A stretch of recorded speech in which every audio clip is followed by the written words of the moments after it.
에베소서 2장 8절부터 10절까지의 말씀이고요. 신약 311면에 있습니다.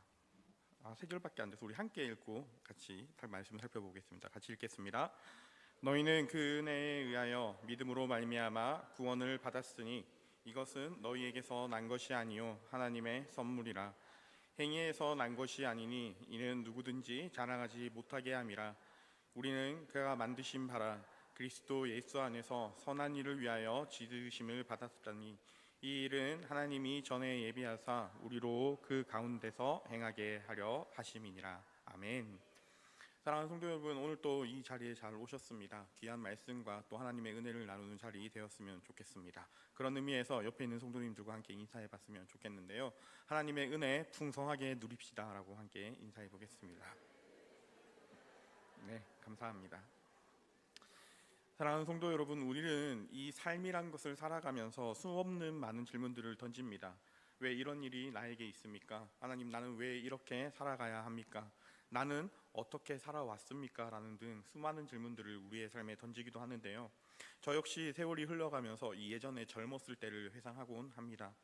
제가 지금 보기에는 되게 이렇게 목도 짧고 이제 또 살도 풍성이 쪄서 좀 옛날에는 어땠나 이런 궁금하신 것들이 많은데요. 저는 아름다운 외모도 가졌었고요. 보시기엔 좀 연약해 보이고 좀 약해 보이지만 넘치는 기록도 있었습니다. 그러나 흘러가는 시간 속에 속절없이 이 쇠락해져 가는 것이 사람인 것 같더라고요. 사랑하는 성도 여러분, 그렇지만 우리의 모든 것이 변하고 모든 것이 이 쇠락해져 가고 시간이 참 빨리 지나가는 것 같지만 우리가 절대로 잊어버리거나 변질되면 안 되는 것이 하나 있다고 생각하는데요. 그것이 바로 은혜에 대한 감각이라고 생각합니다. 오늘 본문보다 앞선 이 1절부터 7절에서 무엇이라고 우리에게 말하고 있냐면 저와 여러분이 이 허물과 죄로 인하여 본질상 진노의 자녀였었다라고 이야기하고 있습니다. 죄의 자녀인 저와 여러분에게 이 땅에서는 이 죽음이라는 것이 정해져 있었고 더 나아가 공중권세 잡은 자들에게 휘둘리면서 살아가는 것이 저와 여러분의 삶이었다라고 이야기합니다. 그리고 우리의 목에 이 사형 선고로 주님께서 땅땅땅 쳐진 영원한 죽음이라는 형벌이 우리의 목에 걸려 있었던 것입니다. 그러나 우리가 도저히 이해할 수 없는 이 사랑으로 하나님께서 저와 여러분들에게 향해 이 간섭하기 시작하셨습니다.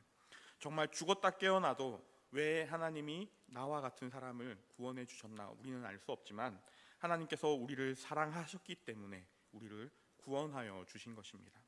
오늘 본문에서는 그런 놀라운 은혜를 요약하면서 우리에게 주어진 선물이라고 이야기하고 있습니다. 아무 대가 없이 그저 우리를 너무나 사랑해서 주신 것, 바로 은혜라는 선물이라는 것입니다. 오늘 우리는 이 하나님이 주신 이 은혜의 특징들을 살펴보기를 원하는데요. 나의 신앙과 성경이 말하는 은혜를 아는 사람의 삶이 무엇인지 함께 비교해 보시면서 이 성경의 가르침을 따라 살아가실 수 있는 우리 대의교회 성도님들 되길 소망합니다. 오늘 본문의 8절을 함께 읽어보겠습니다. 너희는 그 은혜에 의하여 믿음으로 말미암아 구원을 받았으니 이것은 너희에게서 난 것이 아니요 하나님의 선물이라. 아멘. 성경은 이 본질상 진노의 자녀였고 허물과 죄로 죽어있던 우리를 살리신 것이 바로 이 은혜, 이 하나님의 선물이라고 이야기합니다.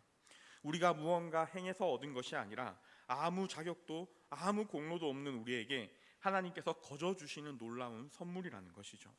세상은 우리의 배경과 외모, 이 능력으로 사람을 차별합니다.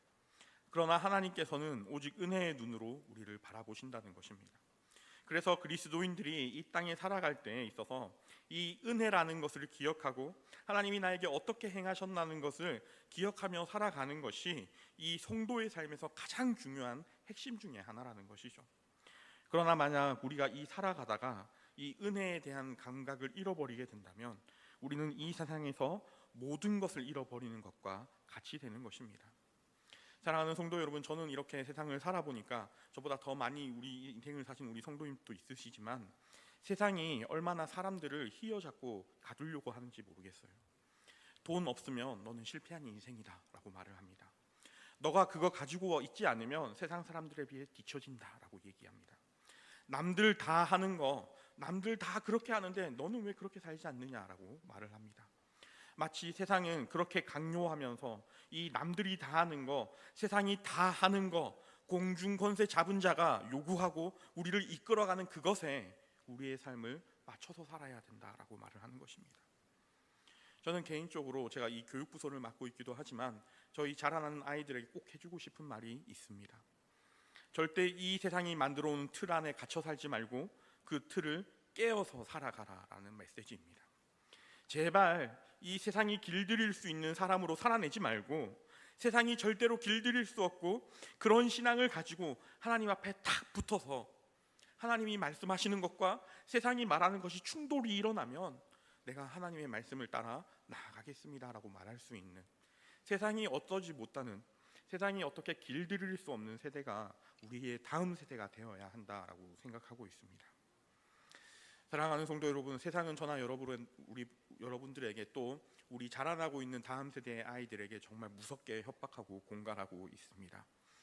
너희는 세상의 방법대로 살지 않으면 망한다라고 우리 아이들에게 말합니다. 너희 세상에 하자는 대로 안 하면 반드시 실패한다. 남들이 하는 저 공부 똑같이 안 하면, 너희 저렇게 공부 안 하면 너희 인생 망했다라고 아이들을 집요하게 괴롭힙니다. 너 실패하면 아무것도 아닌 인생이야라고 말을 하기도 합니다. 경쟁에서 살아남아야 돼. 그 경쟁에서 살아남고 너가 그 위에 올라가야지 너가 성공한 인생이야. 너가 행복할 수 있어라고 세상은 끊임없이 말합니다. 그런데 그런 공갈과 협박 속에서도 이 한치의 오차도 없이 우리의 인생을 이끌어 가시는 그 하나님 앞에 딱 붙어서 하나님의 그 신실하심을 붙들고 절대로 세상에서 길들여지지 않는, 세상에 따라 살아가지 않는 우리의 자녀들이 자라는 것이 저와 여러분이 우리의 다음 세대에게 기대하고 소망하는 것 아니겠습니까? 세상은 금방금방 판단하고 차별하기를 참 좋아합니다.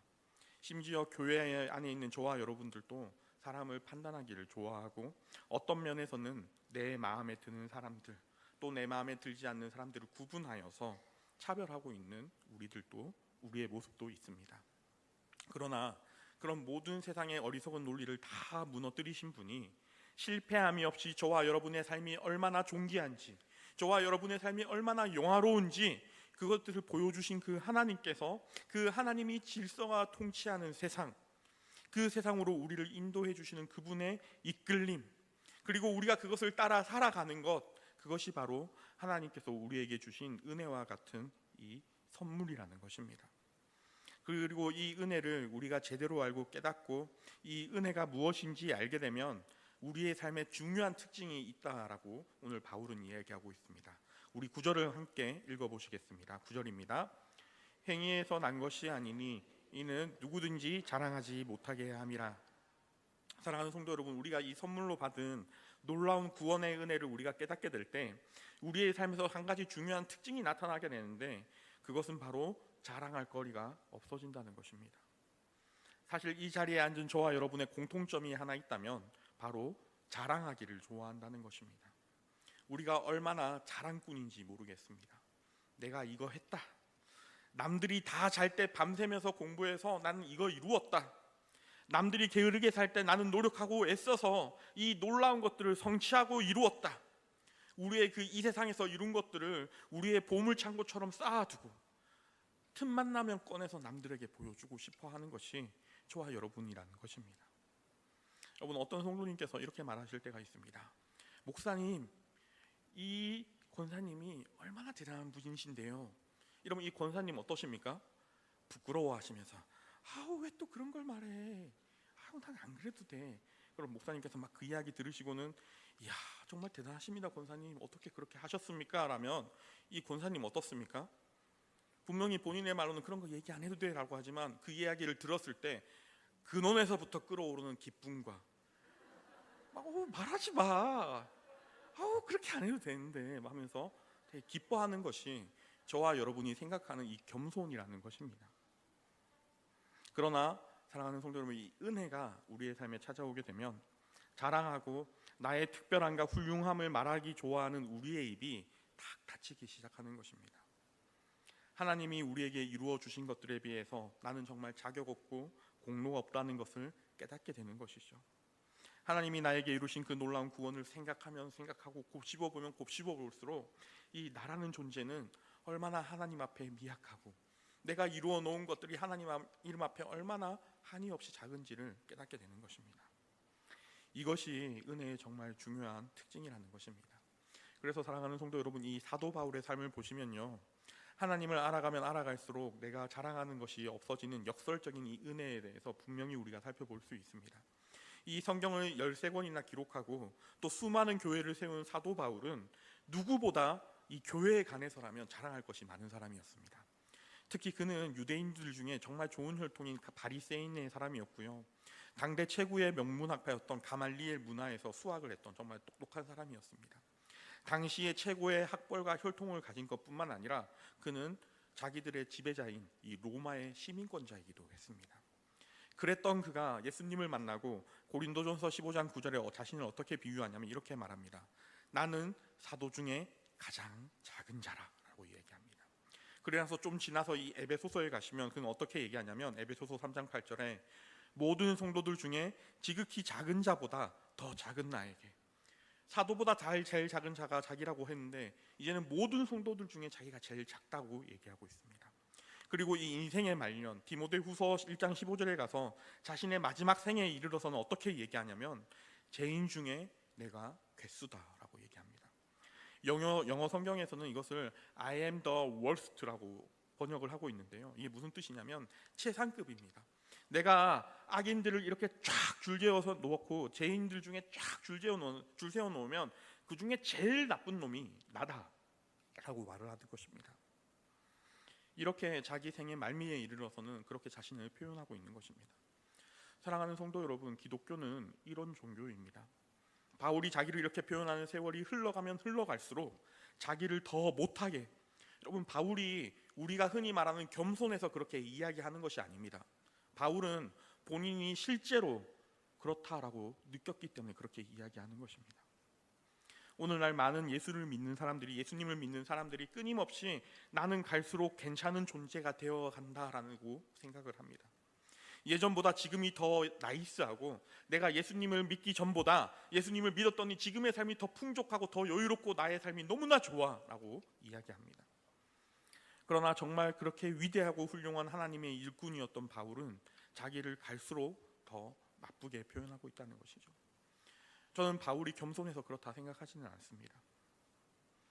내가 나를 낮추면 주변의 다른 사람들이 아니 당신은 그렇지 않아요, 당신이 얼마나 괜찮은데요 라고 말하는 것이 우리가 흔히 말하는 겸손입니다.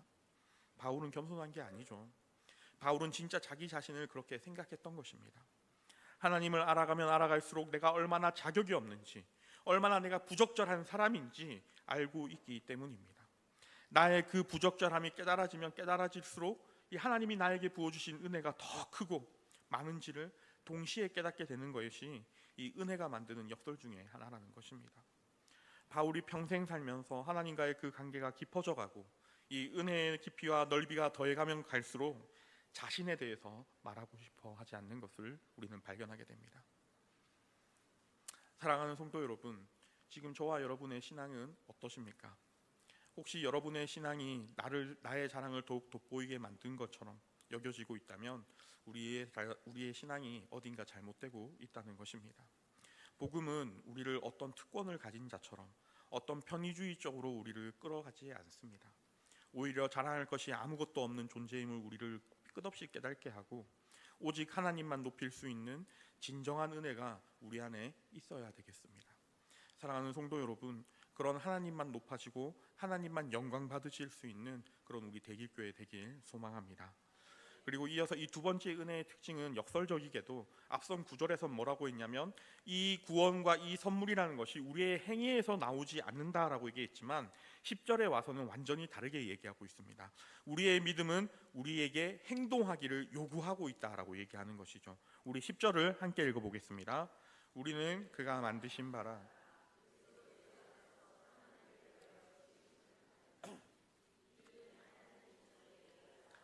우리로 그 가운데서 행하게 하려 하심이라. 사랑하는 성도 여러분, 우리가 자꾸 이 은혜로 구원받는다, 믿음으로 구원받는다라고 말하니까 오늘날 많은 기독교인들이 좀 오해를 하고 있는 것이 있는데요, 구원 안에는 마치 행위가 없는 것처럼 자꾸 오해를 하기도 합니다. 어떤 사람도 행위나 공로로 이 자격이나 조건으로 구원에 이를 수 있는 사람은 결단코 없습니다. 그러나 우리가 은혜로 구원을 받고 나면 우리의 삶에 드러나는 가장 중요한 열매 중에 하나는 바로 선한 행동이라는 것이죠. 자격이나 조건으로 선을 행해서는 천국에 절대 들어갈 자가 없습니다. 그러나 은혜로 말미암아 구원받은 모든 성도의 삶에 드러나는 너무나 중요한 표시 중에 하나는 이 선한 행위를 하는가 하지 않는가라는 것입니다. 반드시 이 칭의는 성화로 열매로 맺어야 기독교가 말하는 이 바른 구원에 들어가게 되는 것이죠. 그래서 사랑하는 성도 여러분, 우리가 믿음이 있는데 행위가 없다? 그것은 가짜입니다. 행함이 없는 믿음은 죽은 것이라고 성경에서도 분명히 말하고 있는 것이죠. 그렇다면 성경이 말하는 이 선한 행위라는 것은 도대체 무엇일까요? 오늘 이 선한 행위에 대한 내용이 오늘 본문의 이 다음 절로 쭉 이어져 있는데, 이것은 이 교회의 공동체, 은혜를 아는 공동체가 꼭 지켜야 할 정말 중요한 성도의 본분에 대해서 이야기하고 있습니다. 저는 어렸을 때부터 신앙을 보고 배우고 자란 이 모태 신앙입니다. 아무도 저를 보고 목사님의 아들이라고 상상하지도 못하셨을 것입니다. 그러나 저는 이미 다 알고 계셨듯이 정말 훌륭하신 목사님의 못난 아들이기도 합니다. 왜 그렇게 말하면요, 저는 착한 아들은 아니었습니다. 물론 이제 모든 성도님들이 그렇게 얘기할 것인데요, 저는 특별히 여러분들이 상상하는 말 잘 듣고 고분고분하고 네 아버지라고 말하는 그런 아들은 아니었던 것 같습니다. 반항도 심하게 하기도 했고요, 때로는 부모님들의 말에 대답도 안 할 때도 수없이 많았습니다. 그리고 부모님께서 저에게 내가 낳았지만 나는 너를 이해하지 못하겠다 선언하신 적이 정말 많은 우리 부모님이시죠. 그래서 부모님을 뭐라고 하는 게 아니라 제가 그랬다는 겁니다.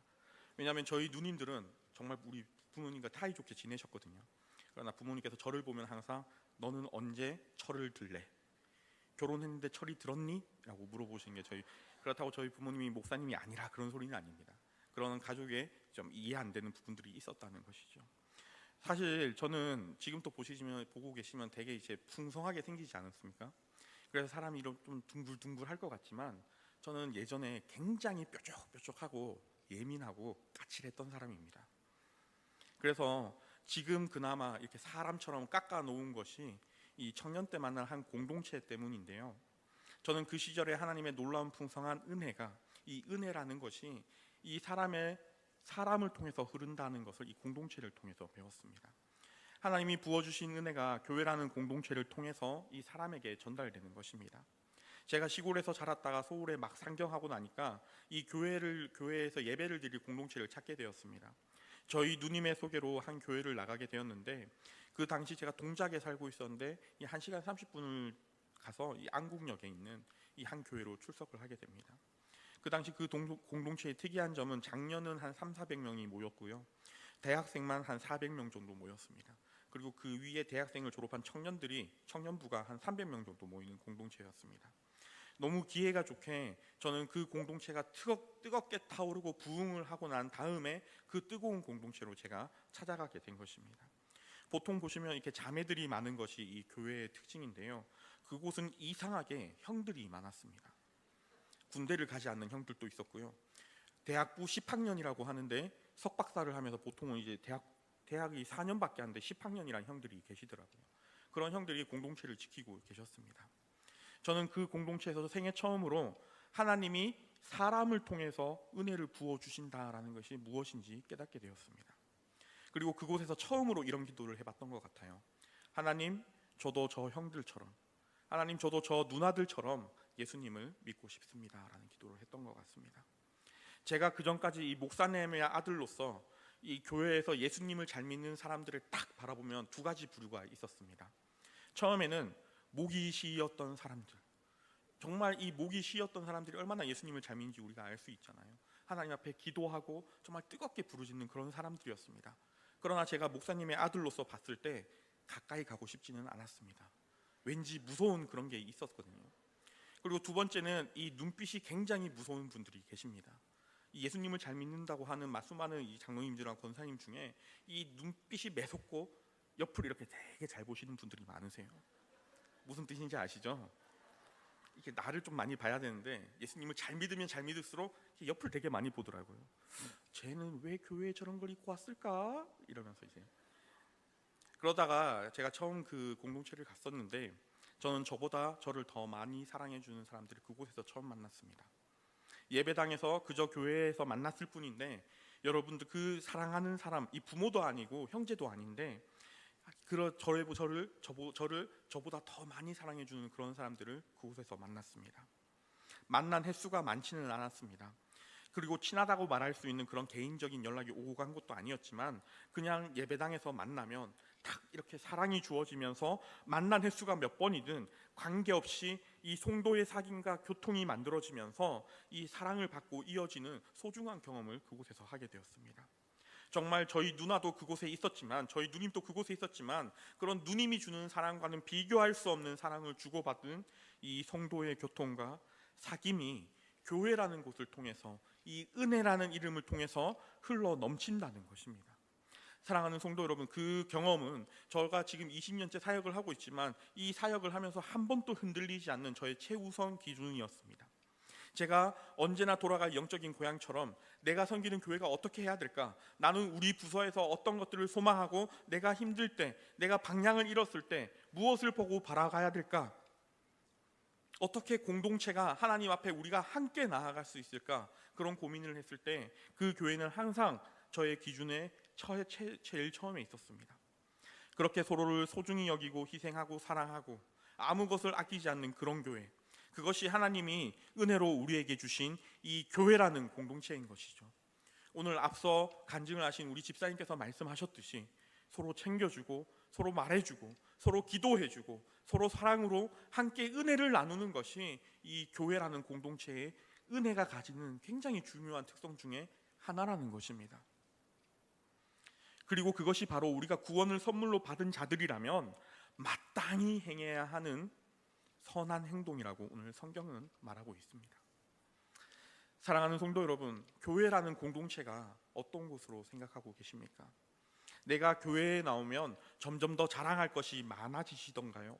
아니면 내가 하나님 앞에 점점 더 자랑할 것이 없어지고 하나님 없이는 더 이상 살지 못할 것 같은, 그래서 하나님을 하루하루 끊임없이 부여잡고 기도하게 되고 또 그런 놀라운 은혜를 매일매일 경험하면서 이 사도 바울과 같이 나는 없어지고 내 삶에 나는 없어지고 하나님의 영광만 드러나는 그런 삶을 우리는 살아야 하지 않겠습니까? 그런 은혜로 우리의 삶을 꽉꽉 채우는 것이 성도인 우리의 마땅한 본분이 아니겠냐는 말입니다. 사랑하는 성도 여러분, 눈을 딱 열어서 조금만 옆을 쳐다보기 시작하면, 조금만 옆에 있는 우리 사랑하는 형제 자매들을 보기 시작하면 정말로 하나님께서 우리에게 부어주신 그 은혜를 행할 수많은 기회가 아직도 저와 여러분에게 남아 있습니다. 우리가 함께 모여서 예배드리고 기도하는 것에서 끝나지 말고 은혜를 아는 자들이라면 어떻게 하면 더 이웃들을 섬길까? 어떻게 하면 더 소외된 자들을 섬길 수 있을까? 어떻게 하면 나 말고 내 옆에 있는 저 집사님을, 저 권사님을, 저 장로님을 더 복되게 할 수 있을까? 하나님을 영화롭게 하고 이웃을 섬기는 일이 우리의 목표라는 것입니다. 교회는 단순히 나의 마음의 위로와 안정만 얻는 곳이 아니라는 것이죠. 물론 우리가 교회에 처음 나오게 될 때 또 팍팍한 일상 속에서 세상에서 지치고 힘들어서 이 교회에 나오게 되면 이 하나님의 말씀을 통하여 위로받고 하나님의 말씀을 통하여 에너지가 충전되고 하나님의 말씀을 통하여 다시 힘을 얻어서 세상을 향해 나아가는 것도 맞습니다. 분명 우리는 이 예배를 통해, 교회에서 찬송을 통해, 기도를 통해 그런 놀라운 은혜가 우리에게 주어집니다. 그러나 사랑하는 성도 여러분, 그것뿐만 아니라 나만 잘하면 되는 것이 아니라 나만 잘 예배 드리면 된다고 얘기하지 않습니다. 성경은 너 말고 너의 선한 행동을 결과로 우리 공동체가 함께 어떻게 예배 드리냐에 대해서 관심을 가지고 있다는 것이죠. 나의 문제를 넘어 이웃들의 유익을 진심으로 구하는 다른 삶의 방식이 우리의 삶에 찾아오기 시작하는 것이 은혜라는 것입니다. 사랑하는 성도 여러분, 제가 이렇게 거창하게 얘기는 했지만 그게 쉬울까요? 어떻습니까? 쉽겠습니까? 저는 정말 어렵다고 생각하고 있습니다. 앞에서 설교하고 있는 저도 남들보다는 제가 더 먼저인 사람입니다. 아직도 그런 어리석음들을 제 안에서 굉장히 많이 발견하게 됩니다. 여전히 정말 억울한 것도 많고 여전히 세상의 방식처럼 살아가는 것이 저의 한계인 것이죠. 사랑하는 성도 여러분, 우리 사랑하는 성도 여러분들은 어떠십니까? 어떻게 이 대길교회에서 신앙생활 하시고 또 어떻게 하나님의 은혜를 풍성히 누리시고 계시고 또 어떻게 하나님의 은혜를 옆에 있는 사람들과 나누고 계십니까? 은혜를 맛보고 은혜를 누린 자로서 내 삶의 제일 중심에 하나님의 은혜로 채워야 됩니다. 그리고 그 은혜를 나에게만 가지고 있는 것이 아니라 흘려서 옆에 있는 사람들에게 보내는 것이 오늘 성경이 요구하고 있는 은혜를 선물로 받은 자들이 마땅히 해야 되는 일이라는 것이죠. 용납하고 용서하고 위로하는 그것이 하나님께서 우리를 구원의 은혜로 선물로 주시면서 우리에게 기대하고 계시는 너무나 중요한 열매 중에 하나라는 것입니다. 사랑하는 성도 여러분, 정말 더운 여름입니다. 사실 교회가 이 여름에 공동체적으로 풍성히 은혜를 누리고 채우기 참 좋은 시기입니다.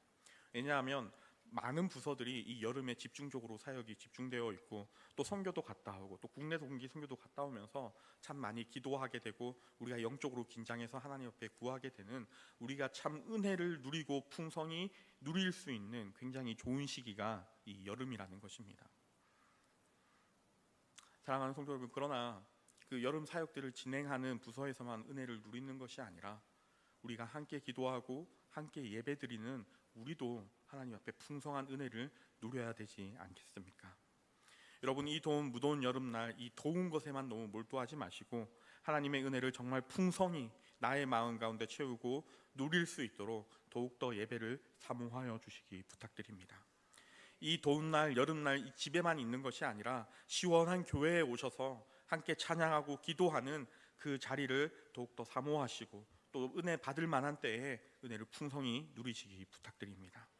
또 그 은혜를 아는 자처럼 부르짖으시고 기도하고 무엇보다 은혜를 풍성히 아는 자들의 공동체로 우리 대길교회를 채워나갔으면 좋겠습니다. 분명히 하나님께서 그렇게 우리가 기도하고 하나님 앞에 예배하고 하나님 앞에 나오게 될 때 우리가 해야 할 선한 행동이 무엇인지, 또 우리를 풍성히 충해해 주신 은혜로 우리의 마음속을 두드리시면서 이거 해보지 않을래 하고 말씀해 주실 것입니다. 그럴 때 그 부르심 절대 외면하지 마시고 하나님이 원하고 기뻐하시는 공동체에 함께 만들어 나가실 수 있는, 우리가 사람 때문에 상처받을 수 있습니다. 사람 때문에 실망하고 사람 때문에 낙망할 수 있습니다. 그러나 우리에게 은혜가 있다면 아무것도 아닌 것이죠. 그 은혜 가지고 다시 한 번 더 사람을 사랑하기를 작정하시고 다시 한 번 더 내가 먼저 다가가기를 작정하시고 다시 한 번 더 그 이웃을 향해, 이 집사님을 향해, 이 권사님을 향해 우리의 마음을 열어서 함께 은혜 받을 수 있는 그 자리로 나올 수 있는 귀한 하나님의 자녀들 되기를 소원합니다. 하나님의 놀라운 은혜를 아는 공동체로 함께 세워져 나갈 수 있는 정말 뜨겁고 하나님의 은혜를 아는 너무나 존귀하고 영광스러운 대길교회 되길 간절히 소원하고 축복합니다. 기도하겠습니다. 참 사랑이 많으신 하나님, 이 무더운 여름에 우리가 함께 모여서 하나님을 아침부터 예배하고 이렇게 주님 앞에 나와 이 마지막 시간까지 하나님 앞에 드립니다. 하나님 아버지, 우리의 예배 가운데 또 우리의 모든 주님이 주시는 말씀 가운데 아버지 우리가 다짐하며 일주일의 삶을 살아갈 수 있도록, 또 우리가 하나님의 은혜를 누리며 풍성히 이 일주일을 살아갈 수 있도록 성령 하나님 우리에게 찾아오셔서 큰 은혜로 우리와 함께 하여 주십시오.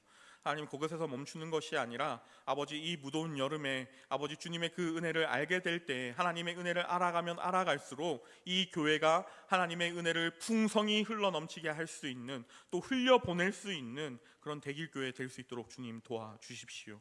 하나님, 우리 가운데 찾아오셔서 우리의 마음을 두드리시고 하나님 우리에게 얘기하여 주시고 말하여 주시고 은혜 주시고 새롭게 세울 수 있는 힘 주시고 아버지 우리가 하나된 공동체로 주님 앞에 예배할 수 있도록 우리에게 특별한 은혜 허락하여 주십시오.